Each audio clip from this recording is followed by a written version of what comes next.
We're now going to be talking about bones and features of the skull, section 2 of chapter 8 on the axial and appendicular skeleton. You should be able, after going through this section, distinguish between the cranial and the facial bones, identify the locations of cranial and facial bones in various views of the skull, learn key bone markings and features of each of the bones of the cranium, and compare and contrast the locations and contents of three cranial fossae or fossae. Also be able to describe the locations of the sutures between the cranial bones, list the bones that form the orbital and nasal complexes, and describe the location and function of the paranasal sinuses. So starting with our skull. The skull is the most complex structure in the skeleton. There are 22 bones, and it's composed of both the cranial and the facial bones. Cranial bones form the rounded cranium, which surrounds and encloses the brain. It's the roof of the cranium is the calvaria or calvaria. It's composed of the part of the frontal bone, parietal bone, and parts of the occipital bone. The base of the cranium is composed of portions of the ethmoid, the sphenoid, the occipital, and the temporal bones. And the facial bones form the face, of course. They protect entrances to the digestive and respiratory systems. They give shape and individuality to the face. They form part of the orbit and nasal cavities. They support the teeth, provide attachment sites for muscles of the facial expressions and for chewing. And there are 14 facial bones. They are the paired zygomatic bones, like lacrimal, nasal, inferior nasal conchae or conchae, palatine bones or palatine bones, maxillae, unpaired vomer, and mandible. And the cavities of the skull, the largest is the cranial cavity, known as the endocranium. It encloses, protects, and supports the brain. The orbits are the eye sockets, and you also have the oral cavity, the nasal cavity, and the paranasal sinuses. So looking at our skull here, I'll go a little bigger. No, we won't go bigger. Okay, we'll keep it farther out. It's a cross-sectional plane, a frontal or coronal cut, basically separating the skull into anterior and posterior, or front and back. And so you see here the cranial cavity, the most superior portion here of the skull here, and the orbits for the eyes, right? And we have the paranasal sinuses here, the most superior aspect of the most superior of the sinuses, the paranasal sinuses, just the medial aspect inside to the medial side of the orbit. And then we have the ethmoidal sinuses below it, and then we have the nasal cavity here, right?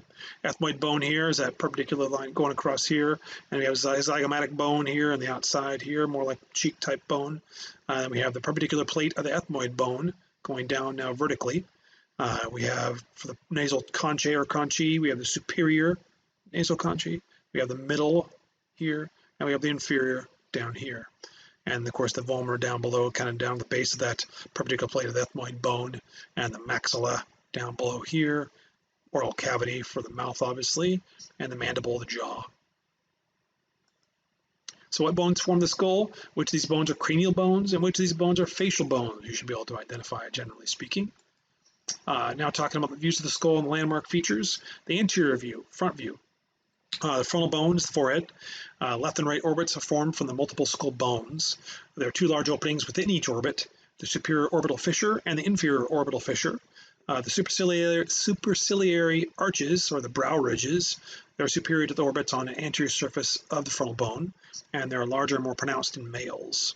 Not terribly surprising with the size of the skull, male versus female, generally speaking. Anterior view, the nasal bones form the bony bridge of the nose. The glabella is the area superior to the nasal bones between the orbits. Left and right maxillae, or the maxillary bones.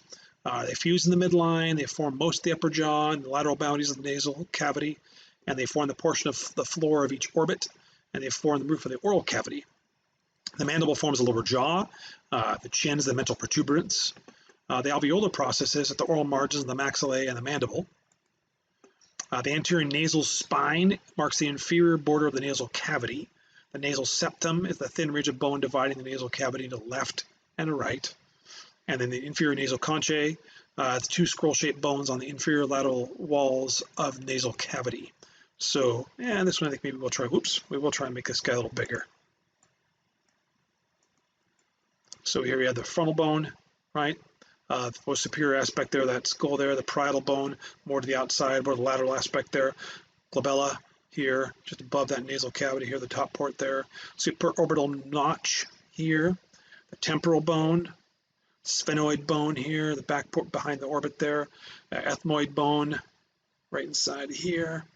And we have the lacrimal bone, nasal bone here, and then the superciliary arch for above that eye here, eye socket there, the orbital. Supraorbital margin right above here, the upper ridge there, the orbital. Supraorbital foramen opening there. Superior orbital fissure, right? The inferior orbital fissure down below. Then we have, going down below the orbitals here, we have the infraorbital foramen, have the perpendicular plate of our ethmoid bone here again, zygomatic bone, cheekbone there, the vomer here, lower portion there below that perpendicular plate of the ethmoid bone, the inferior nasal concha, conchae or conchae, be multiple, right? Concha, one. The anterior nasal spine, the maxilla here, the upper part of our, just upper part of our oral area, essentially. And then we have our alveolar processes, where the teeth are essentially, the mandible, the jaw, mental foramen here for opening there, and mental protuberance, our chin, right?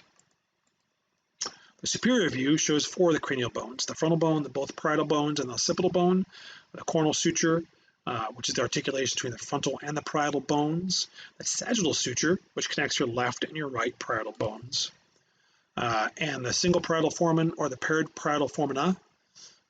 They're along the posterior 1/3 of the sagittal suture, and there are passages of small veins there between the brain and the scalp. The parietal eminence is a rounded, smooth area on the lateral surface of each parietal bone, and the superior part of the lambdoid suture, which is the articulation of the occipital bone with the parietal bones.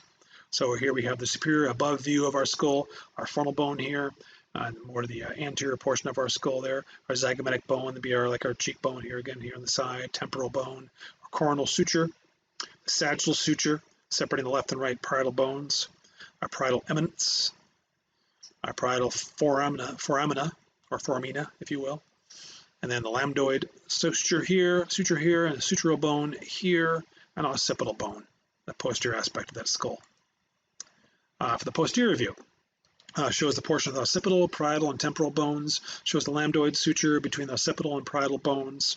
Within that lambdoid suture is one or more sutural bones, the external occipital protuberance, which is the prominence on the posterior aspect of the skull, and the superior and the inferior nuchal lines, which intersect that external occipital protuberance. And you have sagittal suture here, parietal foramina here, parietal bones, parietal eminence, our sutural bone, again our lambdoid suture here now. Better look at it when you see it on the posterior side. You have the sutural bone and the lambdoid sutures, the occipital bone, our temporal bone, our external occipital protuberance here, our mastoid process, part of our jaw there underneath there, and of course our mandible, if you could see through. Lateral view shows one parietal bone, temporal bone, zygomatic bone, and shows part of the maxilla, the mandible, the frontal bone, occipital bone, the superior and the inferior and temporal lines, and the arch across the surface of the parietal and frontal bones, the lacrimal bone, which articulates with that maxilla anteriorly and the ethmoid bone posteriorly. And the lateral view is the pterion, which is the portion of the sphenoid bone, or pterion, which articulates the frontal, parietal, and temporal bones. Zygomatic arch, which is the fused portion of the temporal process, the zygomatic bone, and the zygomatic process, the temporal bone. The temporomandibular joint, which articulates, that mandible articulates with the mandibular fossa of the temporal bone. Then we still have more, right? Squamous or squamous part of the temporal bone, directly inferior to the squamous suture. Tympanic part of the temporal bone, which is posterolateral to the mandibular fossa. The external acoustic meatus, which is the external ear opening. Mastoid process, which is inferior and posterior to the meatus, and there's a bump behind the external ear opening. And the styloid process, which is a thin pointed projection anterior medial to the mastoid process. So here we have our coronal suture, our frontal bone, our superior temporal line right here. We have our parietal eminence, right? Parietal bone, our squamous suture here. We have our pterion here, which is kind of right centered here. We have our lambdoid suture here, our sutural bone, once again, and we have a lot of repeats here. You have to go over these as many times as you need to, as many ways as you can, taking breaks between to go over these as much as you can until you get them. Temporal bone, occipital bone. We have the sphenoid bone here, nasal bone, lacrimal bone, ethmoid bone, our zygomatic bone, cheekbone, front forward part of our cheekbone there, so to speak, our maxilla, right? We have our external acoustic meatus, our tympanic part of our temporal bone, here and here, our mastoid process, our styloid process, head of the mandible, and the mandibular fossa, which just kind of goes up into here, and a ramus of our mandible. And then we have our zygomatic arch here, that's the zygomatic process of the temporal bone, and the temporal process of the zygomatic bone. And then we have our body of our mandible, mental foramen once again, and mental protuberance. The sagittal section view is the view of the bones forming the endocranium and nasal cavity, the cranial cavity, which is formed of the frontal, parietal, temporal, occipital, ethmoid, and sphenoid bones, and the frontal sinus and sphenoidal sinus are also visible. The perpendicular plate of the ethmoid we can see here, which forms that posterior superior portion of the nasal septum, the vomer, which forms that posterior inferior portion of the nasal septum, the hard palate, which is formed by the palatine or palatine process of the maxillae and the palatine bones. So we have our frontal bone, and of course our parietal bone, the middle meningeal vessel impressions internally here. We have our coronal suture, our sphenoid bone, our sphenoidal sinus, our temporal bone, our squamous or squamous suture, our hypophyseal fossa, which we've not seen before here because it's deeper. It's surrounded by that sella turcica there. And our lambdoid suture once again, our internal acoustic meatus. I'm going back over here again. Let's see, what did we not get before? Our sphenoidal sinus here, our frontal sinus here, our ethmoid bone, which are cristogalli here, and the perpendicular plate, our nasal bone, the vomer, palatine bone. Then we have on the other side, and we'll finish out this side, the maxilla, front here, mandible, our jaw once again. And then we have the hypoglossal canal, the pterygoid processes, these two guys, the styloid process, once again here in the mandibular foramen. The inferior view, our final view here, if I'm not mistaken, the most anterior structure is the hard palate. The medial and lateral pterygoid plates of the sphenoid bone are present here, are visible here on either side of the palate. They form the pterygoid process. And the choanae, which is the internal openings, or choanae, the internal openings of nasal cavity that are immediately adjacent. The jugular foramen, which is the opening between the temporal and occipital bones, the passageway of internal jugular vein and several nerves. The foramen lacerum, which is between the occipital and the temporal bones, covered by cartilage. The carotid canal, which is anterior medial to the jugular foramen, and the internal carotid outer artery passageway. We also have the stylomastoid foramen, which is between the mastoid process and the styloid process, which is the facial nerve extending through here. The foramen magnum, which are the spinal cord enters through the cranial cavity. The occipital condyles, which articulate with the first cervical vertebrae of the vertebral column, vertebra, I should say. Hypoglossal canal, which is the anterior medial edge of each condyle. The hypoglossal nerve extends through here, which supplies the tongue and the tongue muscles, not muscles.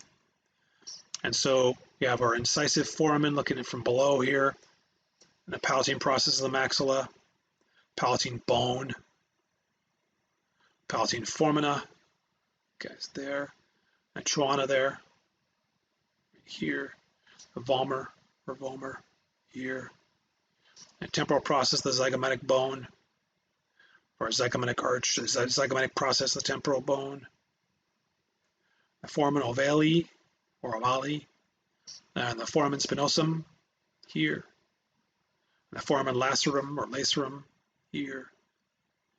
Then we have the lateral pterygoid plate, which is up here, and medial pterygoid plate, styloid process, our mandibular fossa, the basilar part of the occipital bone, which is here, our temporal bone, this guy there, our mastoid process, our occipital condyle, hypoglossal canal,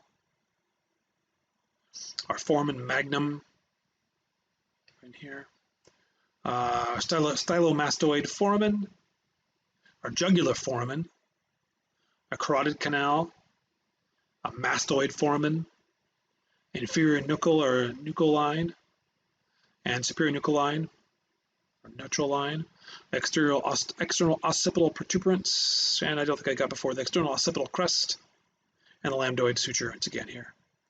And again, one thing you may want to do when going through the video is listening to the video and maybe have a diagram of your own, trying to locate as I'm saying them to give yourself a chance to be quizzing yourself in a different way. It's a one way of doing it, other than maybe trying to find it before I show it to you in the pictures.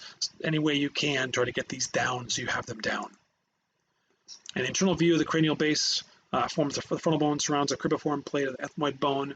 Guess we did one more view. The numerous perforations, the cribriform foramina, passageways for olfactory nerves to superior nasal cavity, the crista galli, which is the elevation of the anterior medial part of the cribriform plate, and the attachment of the cranial dura septa of the brain, and includes the large sphenoid bone posterior to the frontal bone, the unites the cranial and the facial bones, the lateral expansions, the greater and lesser wings, the sella turcica, the bony depression on the sphenoid, houses the pituitary gland there. That's what the pituitary gland is. The optic canals, where the optic nerves extend from the eyes to the brain. And the lateral regions are formed by the petrous part, the cranial base of the temporal bone. The posterior regions formed by the occipital bone. And the internal acoustic meatus, which opens in the medial temporal bone, and the proximal facial nerve and the vestibular cochlear nerve are found there. And the internal occipital protuberance, which is the internal landmark on the occipital bone, the internal occipital crest, which extends from the protuberance to the posterior border of the foramen magnum, and large grooves in the cranium are from impressions from venous sinuses. So we'll look at this final view here for this video here, the frontal sinus, the frontal crest, our frontal bone, the crista galli, the cribriform plate of the ethmoid bone, the optic canal, our lesser wing of our sphenoid, our greater wing of our sphenoid, our foramen rotundum, our sphenoid bone, right, our temporal bone, and hypophyseal fossa, once again here, and our foramen ovale, our foramen spinosum, our foramen lacerum, our internal acoustic meatus, our jugular foramen, and the petrous part of the temporal bone here, our foramen magnum, and our basilar part of the occipital bone, or basilar part of the occipital bone, our groove for our sigmoid sinus, and of course our parietal bone, our occipital bone, the internal occipital crest, and the groove for the transverse sinus over here, and the internal occipital protuberance. And we've seen these before. I'm not going to, and well, we'll see them real quick. Go real quick here, making this video a little bit longer. Sorry about that. Sphenoid bone here, our ethmoid bone, our inferior nasal concha, conchae for here, or conchae, and the vomer, and our palatine bone. And cleft lip and cleft palate, you should understand a basic standpoint. I think we'll cover that more actually in the next video. We'll come back to that since the video is running a little long.